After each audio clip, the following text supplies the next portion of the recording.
Il est 23 h, bonsoir à tous et merci de votre attention. Voici les titres à la une de l'actualité ce samedi 17 octobre 2020. Troisième jour de campagne pour la présidentielle du 31 octobre, le RHDP du candidat Alassane Ouattara a convié la jeunesse de Côte d'Ivoire à un grand meeting à la place Figayo à Yopougon. Kouadio Konan-Bertin, candidat indépendant, lui était cet après-midi à Umbonoa, 8 km d'Atingué, les candidats à la conquête des électeurs. À la demande de l'opposition et sur initiative du gouvernement ivoirien, le dialogue politique a repris ce samedi à la primature en présence du Premier ministre chef du gouvernement Ahmed Bakayoko. Les partis politiques de l'opposition n'ont pas répondu, présents au rendez-vous fixé.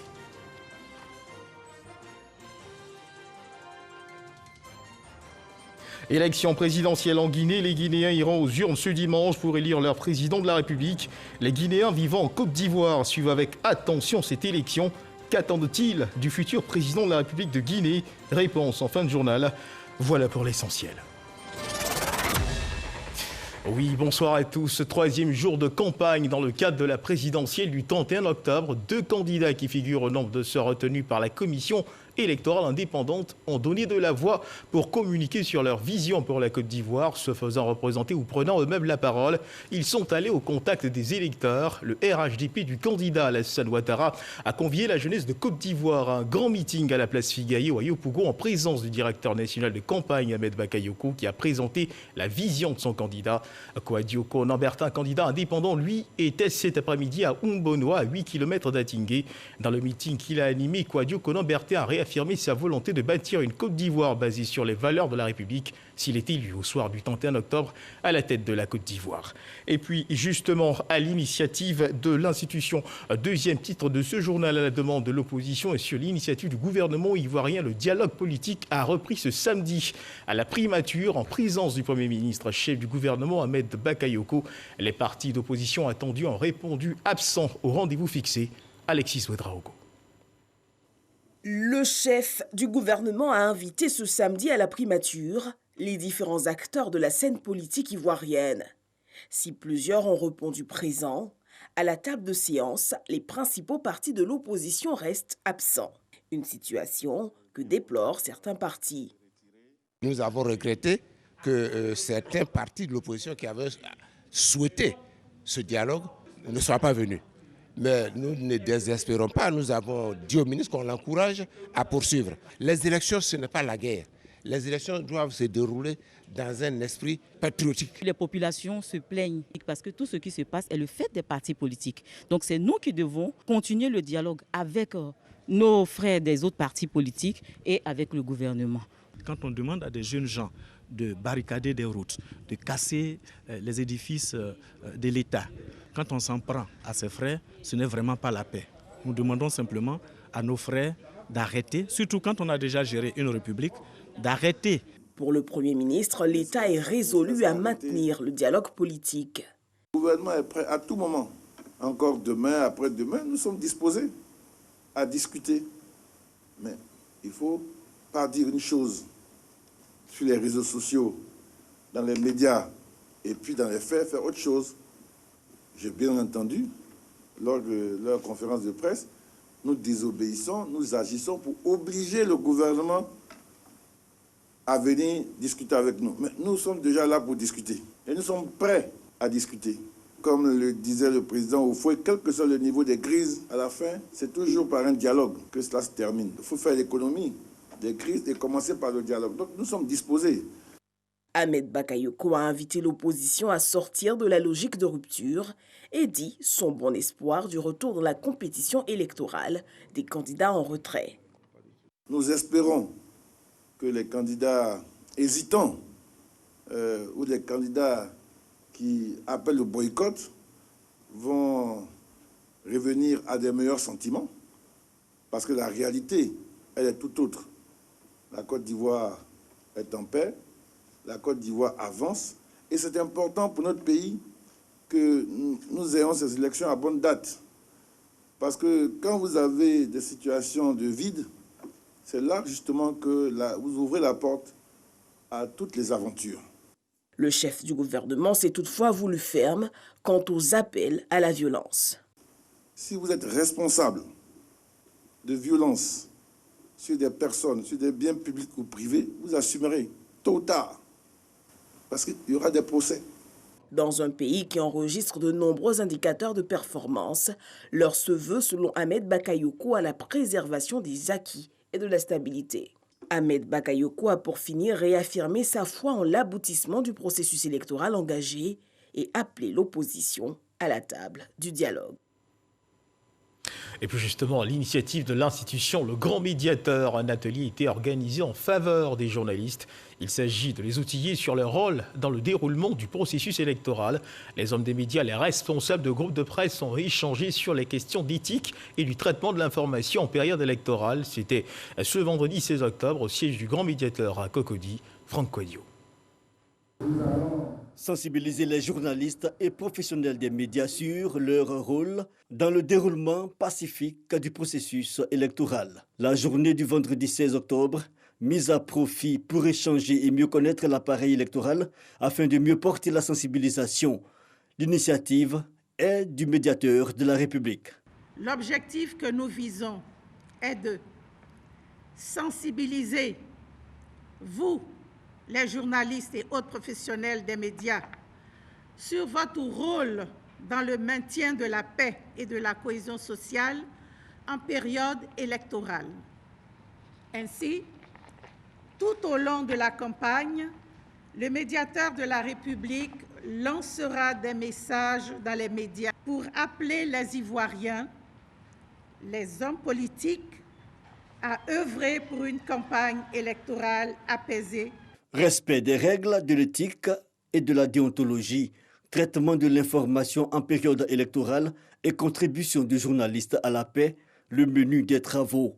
Jean-Martial Adou, directeur du cabinet du ministre de la Communication Sidi Touré, a salué au nom de la tutelle l'intérêt des acteurs des médias pour cette activité. Les journalistes sont des acteurs centraux de notre cohabitation sociale qu'il nous faut toujours soutenir et aider à assumer pleinement leur rôle et à satisfaire leur mission de service public. Pas étonnant que ce soit le médiateur de la République, autorité administrative indépendante, investi d'une mission de service public qui prend date avec l'histoire de la presse et des médias dans notre pays. Parler éthique, déontologie, mais aussi passer en revue les différentes étapes du processus électoral, le vice-président de la commission électorale indépendante, Koné Sourou, s'est chargé de la tâche. L'objectif, outiller les donneurs d'informations à l'exécuter de la façon la plus juste et la plus responsable toute la durée du processus électoral. Ils veulent prendre leur part dans le renforcement de la cohésion sociale. Eux, ce sont les chefs traditionnels des 60 villages du district d'Abidjan qui appellent au calme et la cohésion sociale à quelques jours donc de la présidentielle d'octobre. Ils se sont exprimés lors d'une rencontre du collectif des chefs traditionnels chamans. La rencontre a eu lieu dans le village d'Akoué Adjami, dans la commune de Bingerville. Le reportage de Mamadou Kouassi. La situation sociopolitique actuelle en Côte d'Ivoire préoccupe la communauté Kama, encore appelée Ébrié. Les 60 chefs de village, membres du collectif des chefs traditionnels Kiaman, du district autonome d'Abidjan, se sont retrouvés dans le village d'Akoué Adjamé, dans la commune de Bingerville. Une rencontre d'échange et d'ébauche de solutions pour inviter la population à la préservation des acquis de la paix et du développement. Lorsque les troubles s'installent, notre communauté paye un lourd tribut, car c'est Abidjan qui est le théâtre privilégié des opérations et des hostilités, remettant en cause les actions de développement entreprises, particulièrement dans nos villages.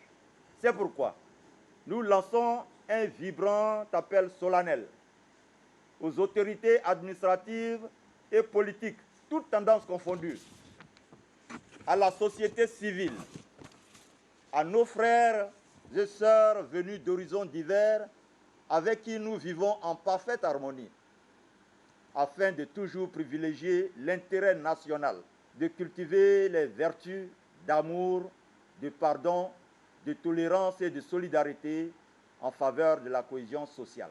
Le collectif des chefs traditionnels Kiaman du district autonome d'Abidjan compte investir tout le territoire du Grand Abidjan pour sensibiliser davantage la population à une période électorale apaisée pour le développement et le progrès de la nation ivoirienne. La cohésion sociale, seul gage de paix, sans quoi il serait bien difficile de faire front contre le coronavirus.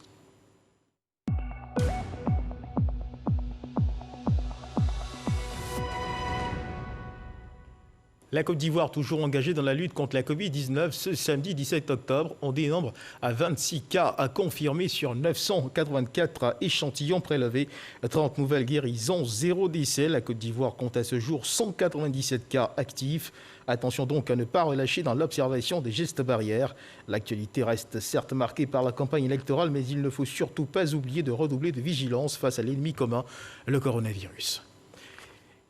Et je vous donne à présent connaissance de ce communiqué qui émane du ministère des Transports. Le ministre des Transports appelle aux compagnies de transport aérien, aux usagers ainsi qu'à tous les services publics et privés exerçant sur les plateformes aéroportuaires ivoiriennes que conformément aux décisions du Conseil des ministres du 5 août 2020 et vu l'évolution de la pandémie à travers le monde, il est fait obligation à tout voyageur au départ et à destination de la Côte d'Ivoire de se munir d'une attestation de test négatif à la Covid-19 dont le prélèvement date de moins de 7 jours. À cet effet, les voyageurs au départ, à l'arrivée et en transit en Côte d'Ivoire sont soumis au renseignement d'un formulaire de déclaration de déplacement par voie aérienne, DDVA. Ce formulaire est disponible en ligne via l'adresse déplacement-du6 aérien.gouv.ci. Et sachez que dans le souci de résoudre les problèmes d'eau qui se posent dans le Grand Abidjan, le ministre de l'Hydraulique, Laurent Tchagba, a lancé le 8 mai dernier le projet Amélioration des performances techniques et financières, la PTF, du secteur de l'eau potable. 5 mois après le lancement des travaux, le ministre est allé sur le terrain pour se rendre compte du niveau de l'achèvement des travaux. Le coût global de ce projet est estimé à 47 milliards de francs CFA. Le reportage est signé Godefroy Okambawa. Nous ne sommes pas à un meeting de campagne pour la présidentielle, mais plutôt pour la mise en œuvre du programme Eau pour tous, initié par le gouvernement. Dans les villages de Mbadon, dans la commune de Cocody, à Nonkwa-Kouté, dans la commune d'Abobo et le quartier Mikao, dans la commune de Yopougon, les populations et surtout les femmes qui s'occupent de la corvée d'eau n'auront plus à se lever tôt le matin. Grâce au projet APTF, amélioration des performances techniques et financières du secteur de l'eau potable, leurs habitations sont désormais raccordées au réseau national d'eau potable. Nous sommes contents. L'eau, c'est source de vie. Sans l'eau, nous, on ne peut rien faire. Donc, nous, normalement, on a besoin d'eau. Si vous pouvez envoyer beaucoup même, on est d'accord. 5 mois après le lancement des travaux, le ministre de l'Hydraulique, Laurent Tchagba, retourne sur le terrain pour se rendre compte du niveau d'avancement des travaux. Un projet qui permettra de rendre disponible de l'eau potable dans le Grand Abidjan. Il y a une première étape, c'est d'abord la pose des canalisations. Il faut que les réseaux arrivent dans tous ces nouveaux quartiers. Et la seconde étape, ce sont les branchements, donc le raccordement effectif des clients, une fois que le réseau arrive à proximité de son domicile. Donc sur la première partie, sur 880 km, nous sommes déjà à 250 km. Donc nous sommes déjà à plus de 25% déjà posés, avec un rythme qui part en s'accélérant. Pour un abonnement, c'est 167 000 francs normalement. Mais aujourd'hui, avec la Covid, avec les difficultés que les populations ont, le président a demandé à ce que l'État subventionne le branchement. Les populations donc n'auront plus à utiliser des bidons pour aller loin pour chercher de l'eau. Financé entièrement par l'État de Côte d'Ivoire à hauteur de 47 milliards de francs CFA, la PTF prend en compte 155 sous-quartiers dépourvus de canalisation. Le programme d'amélioration durable de la situation de l'assainissement et du drainage de la ville d'Abidjan a été lancé dans la commune de Yopougon. Il sera question de réaliser des canaux de drainage des eaux pluviales et de construire une station de traitement des boues et de vidange.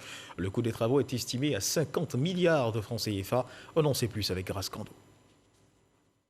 Le programme d'amélioration durable de la situation de l'assainissement et du drainage PATSAD prévoit entre autres la construction de canaux primaires de drainage des eaux pluviales dans les communes de Cocody et Yopougon, la réalisation d'une station de traitement des boues de vidange des fosses septiques à Anyama et à Pokwa et le raccordement de 10 000 ménages au réseau d'eau usée dans le district d'Abidjan. Il y a 80% de populations qui sont à l'assainissement autonome, c'est-à-dire qui ont des fosses septiques. Donc ces fosses septiques sont vidangées et nous créons un réceptacle pour recevoir ces vidanges pour les traiter jusqu'au stade de compost et d'engrais. Donc c'est ce qu'on appelle une station de traitement des boues de vidange. C'est la toute première qui aura lieu en Côte d'Ivoire. C'est un bon projet, ça va nous aider. Et ça va éviter aussi les inondations un peu partout qu'on constate dans les saisons de pluie. Ces travaux vont coûter plus de 50 milliards de francs CFA à l'État de Côte d'Ivoire avec l'appui de la Banque islamique de développement et s'inscrivent dans le cadre de la politique sectorielle sur l'assainissement et le drainage. C'est un programme très volontariste qui nous permettra d'améliorer de manière considérable les conditions de vie de nos concitoyens dans le district d'Abidjan. Je voudrais demander à tous les acteurs de faire en sorte que les termes des différentes conventions soient respectés pour que nos populations en soient bénéficiaires dans les plus brefs délais. Le projet PATSAD prend également en compte la réalisation d'un schéma directeur de gestion des déchets solides et la fourniture de 100 coffres à ordures ménagères le long des canaux de drainage. Parlons à présent défense, mesdames et messieurs, forces armées de Côte d'Ivoire, vision du chef d'état-major général des armées. C'est par ce thème que le chef d'état-major général des armées a ouvert à l'école de Zambakro le 2e cours d'études supérieures de défense qui a vu la participation de 21 officiers, dont 13 de la Côte d'Ivoire et 8 de la sous-région. Le chef d'état-major général a rappelé à cet effet que les forces armées de Côte d'Ivoire doivent être capables d'assurer la sécurité des populations sur l'ensemble du territoire. Abou Sanogo. École de guerre, située à l'école des forces armées de Zambakro pour le 2e cours d'études supérieures et de défense. 21 officiers stagiaires dont 13 de la Côte d'Ivoire et 8 des pays amis, notamment du Bénin, du Burkina Faso, du Cameroun, du Mali, du Niger et du Togo renforcent leurs capacités. D'emblée, je dirais que je suis satisfaite d'abord de la formation. Cette école est certes à ses débuts, mais les outils qu'on nous a donnés jusque-là, je sens que nous allons partir d'ici avec un bagage bien rempli. Un 2e cours ouvert par le chef d'état-major général des armées, le général de corps d'armée Lassina Doumbia, qui a, à travers une conférence inaugurale, décliné sa vision pour les forces armées de Côte d'Ivoire.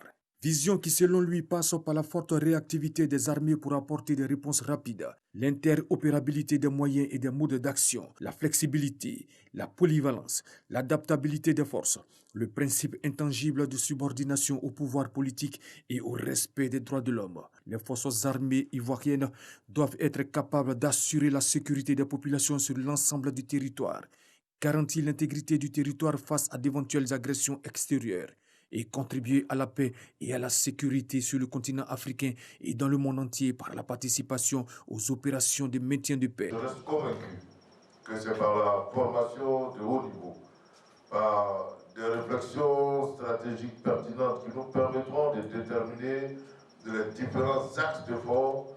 Il n'y a que de cette façon-là que nous pourrons faire avancer notre armée. Forces armées de Côte d'Ivoire, vision du chef d'état-major général des armées, était le thème de la conférence inaugurale du 2e cours d'études supérieures et de défense.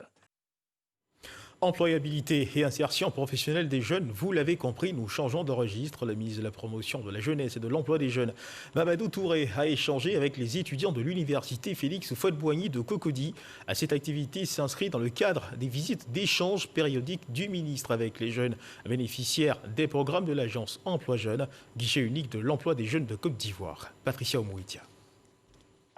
C'est dans une salle surchauffée par les étudiants que le ministre de la Promotion de la Jeunesse et de l'Emploi des Jeunes a fait son entrée. Les jeunes ont exposé leurs préoccupations à leur ministre de tutelle. C'est ici qu'il y a plus de diplômés. C'est ici qu'on parle de sans-emploi parce que quelqu'un qui sort d'ici avec un diplôme, qui doit se promener tous les jours pour faire des recherches, c'est parce qu'il n'y a pas encore eu d'insertion. C'est avec beaucoup de satisfaction que nous accueillons ces 2 représentants du gouvernement. Des échanges interactifs sur la formation, l'insertion et la situation sociopolitique. Pour la phase 3 de Agir pour les jeunes, c'est un budget de 189 millions de francs CFA disponible pour financer les jeunes porteurs de projets. 16 000 jeunes ont déjà été sélectionnés. Les étudiants sont les potentiels demandeurs d'emploi puisque la plupart des jeunes qui sont étudiants en fin de formation cherchent un premier emploi. Et nous avons donc fait en sorte que à la demande du chef de l'État, des guichets emploi donc, soient ouverts dans les universités. Je suis heureux qu'ici, un guichet emploi ait été ouvert. Les programmes de stage, et ça a été l'une des préoccupations des jeunes aujourd'hui, stage pour valider leur diplôme, stage pour améliorer leur employabilité, seront renforcés au niveau universitaire. Et nous allons renforcer nos liens non seulement avec donc, les responsables d'université, mais avec les étudiants eux-mêmes, pour que ces dispositifs mis en place puissent profiter au maximum d'étudiants. Dans le cadre de l'autonomisation des femmes, 40% des bénéficiaires des programmes AGIR sont des jeunes filles. Les rendez-vous avec les jeunes est un cadre d'échange qui vise à écouter les jeunes sur leurs différentes préoccupations relatives à l'insertion et à tout autre sujet qui les touche. On a fait la fête dans le département de Toumoudi et vous allez comprendre pourquoi. Une ambulance médicalisée a été remise au village de Kankro. Le village de Diedeko, lui, bénéficie désormais de l'électricité. Les populations de la sous-préfecture de Toumoudi ont organisé donc des cérémonies festives à cet effet. Le ministre de la Culture et de la Francophonie, Raymond Goudou Kofi, a pris part à ces festivités, nous rapporte Kader Sogodoko. Site du marché de Kankro. Nous sommes dans la sous-préfecture de Toumoudi. Une ambulance médicalisée toute neuve remise aux autorités sanitaires du département par le ministre de la Culture et de la Francophonie, Raymond Goudou Kofi, fille du terroir. Cette ambulance vient pour améliorer l'évacuation des patients de 3 villages, Zaakro, Toto Kwasikro et Kankro. Une joie pour ces populations qu'il avait souhaité depuis peu. Après Kankro, Raymond Goudou Kofi met le cap sur Diekekro, où un jour nouveau se lève pour ce village. Il est désormais connecté au réseau électrique national. Il y avait la moitié de Diekekro qui n'était pas électrifiée. Elle a dit, je vais électrifier Diekekro. Nous lui disons merci. Grand merci au président de la République. Des actions qui sont menées pour améliorer le quotidien de ces populations. Nous restons dans la dynamique des instructions de son Excellence, Monsieur le Président de la République. Il nous a demandé d'être aux côtés de nos parents. Mais notre devoir, c'est de veiller à la bonne santé de nos parents, de veiller également à l'éducation de nos enfants, de veiller et de faire en sorte que chacun d'entre eux, chaque village de plus de 500 habitants, puisse avoir de l'électricité, que nos parents puissent avoir de l'eau potable. Et chaque fille et fils d'une région a ce devoir-là. Diekekro passera ainsi sa première nuit sous des lampes électriques. Bougies, pétrole et autres seront des souvenirs lointains. Et le ministre en charge du budget et du portefeuille de l'État qui a visité jeudi dernier des travaux d'aménagement du bâtiment principal des recettes douanières situé au port d'Abidjan. Occasion pour Moussa Sanogo d'évoquer l'incidence des fermetures de frontières sur le recouvrement. Sur la période, les pertes douanières avoisinent les 200 milliards de francs CFA. Des mesures sont en exécution pour optimiser les recettes de la régie, nous dit Lanciné Bakayoko.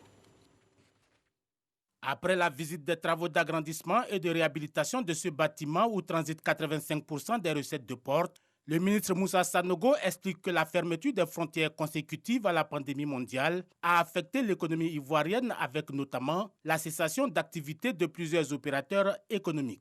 Le blocage du fret a surtout eu une incidence sur le recouvrement des recettes douanières. On a dû réviser nos projections à la baisse. Je peux vous donner un montant global. On m'a dit de 500 milliards, vous comptez à peu près 40% pour la douane, 60% pour les impôts, par rapport aux objectifs qui étaient fixés. Donc, sur l'année, on pense que ça va être un choc de l'ordre de 200 milliards à peu près.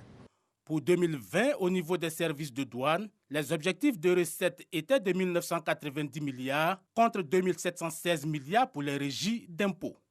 Aujourd'hui, le contre-coup de la crise liée à la fermeture des frontières oblige le gouvernement à prendre un certain nombre de mesures pour garantir sa trajectoire de développement. Les mesures qui sont prises, c'est d'abord la réorganisation des services. C'est également l'utilisation de moyens modernes. Vous savez, la Covid a eu ceci de bon que ça nous a montré qu'on pouvait travailler autrement avec le télétravail, avec d'autres types de mesures donc, qui permettent de faire en sorte que nous améliorons la mobilisation des recettes et puis un suivi plus rapproché. C'est le 22 mars 2020 que le gouvernement de Côte d'Ivoire, après une évaluation de l'évolution de la pandémie, avait décidé de la fermeture de toutes ses frontières à la circulation de personnes et soumis les trafics de marchandises à des contrôles sanitaires préalables. À l'actualité, c'est aussi l'élection présidentielle qui se tiendra demain dimanche. En Guinée, les Guinéens iront aux urnes ce dimanche pour élire donc leur président de la République. Un scrutin qui intervient après 2 semaines de campagne, tant en Guinée qu'au-delà des frontières de ce pays. Ici, en Côte d'Ivoire, les Guinéens suivent avec attention cette élection. Qu'attendent-ils du futur président de la République de Guinée? Quels sont leurs vœux pour leur pays? Élément de réponse avec Michel Digré. 12 candidats en lice pour un fauteuil présidentiel. Après l'effervescence de la campagne électorale, c'est le calme en Guinée à la veille du scrutin. Les électeurs guinéens sont appelés aux urnes ce dimanche. Ceux résidant en Côte d'Ivoire prendront également part au vote. C'est vrai que c'est un peu tendu, mais on aimerait que tout un chacun pense au pays d'abord, avant de penser aux candidats.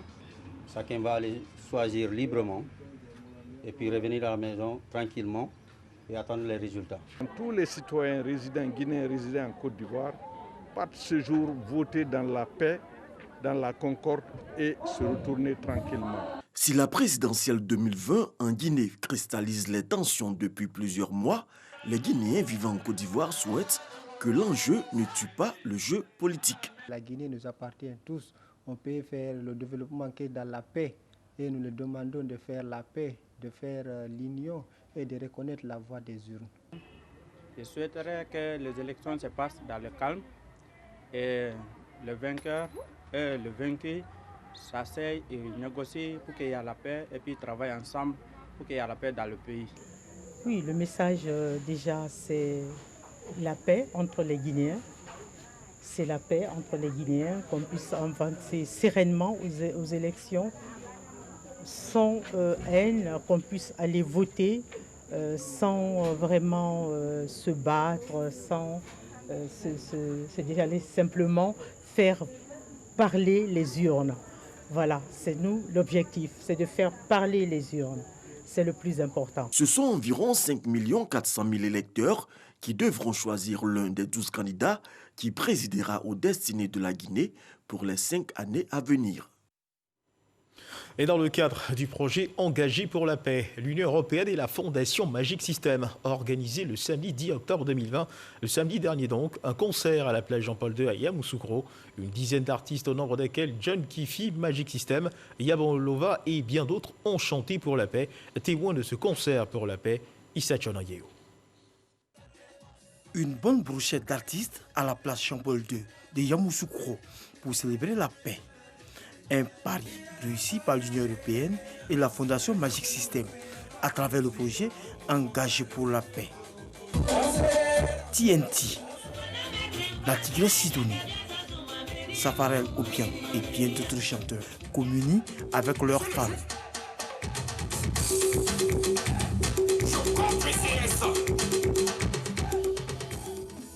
Le ZZ Pop était de la partie avec John Kifi.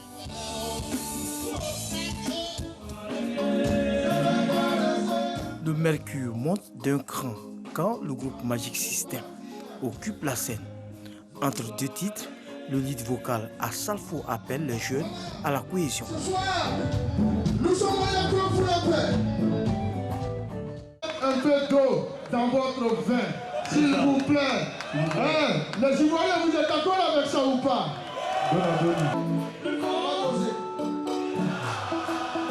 Ce spectacle est l'occasion pour les personnalités de sensibiliser politiciens et populations à la paix.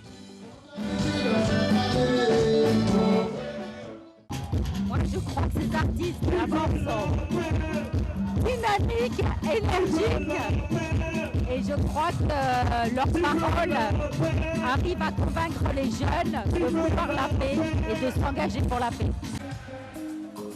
Yamoussoukro est la première étape de cette caravane engagée pour la paix. Une caravane qui va se poursuivre jusqu'au 31 décembre 2020 afin d'extirper des cœurs la haine et la violence. 3 heures d'adoration pour la paix en Côte d'Ivoire. L'initiative est de la chantre chrétienne Constance Amand. Dimanche, donc, elle et les adorateurs se sont retrouvés à Cocody pour confier le processus électoral à Dieu à travers les chants et les danses, nous dit Régis Kofi.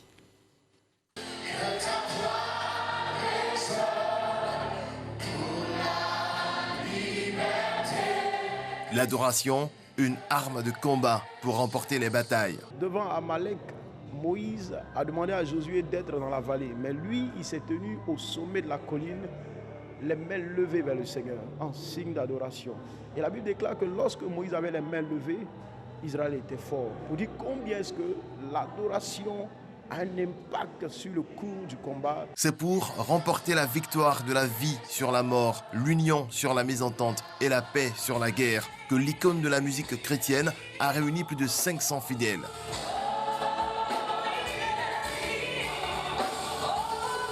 C'est un devoir pour le chrétien de s'humilier, prier et chercher la face de Dieu pour que son pays se porte bien. On ne peut pas vivre ce que nous vivons dans ce pays et puis l'Église va rester à ne rien faire. L'Église se lève, adore son Dieu. Prier, c'est adorer. Vous voyez, invoquer Dieu, c'est adorer.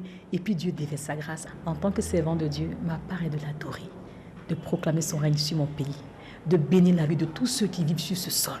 Ils se sont prosternés devant Dieu, ils ont levé les mains vers lui, mais ils ont aussi dansé dans sa présence. Les chrétiens croient que leur prière a été entendue par le Créateur. En ces temps préélectoraux, nous avons besoin du Seigneur Jésus et je crois que Dieu siégeant dans la louange, avec ce moment d'adoration, le Seigneur nous a entendus. Il a entendu nos cris de cœur, nos prières pour le pays et je crois que Dieu nous exaucera. Je sais que la Côte d'Ivoire était délivrée. Et moi-même aussi, j'ai reçu quelque chose. Parce que ça m'a fait vraiment du bien. C'était merveilleux. Constance Gospel Organisation veut multiplier cette initiative. Sa fondatrice a plus de 30 ans de carrière musicale avec 11 albums à son actif. Et c'est sur ces chants d'adoration que se referme cette édition. Merci de nous avoir suivis. Agréable fin de soirée. Dieu nous garde.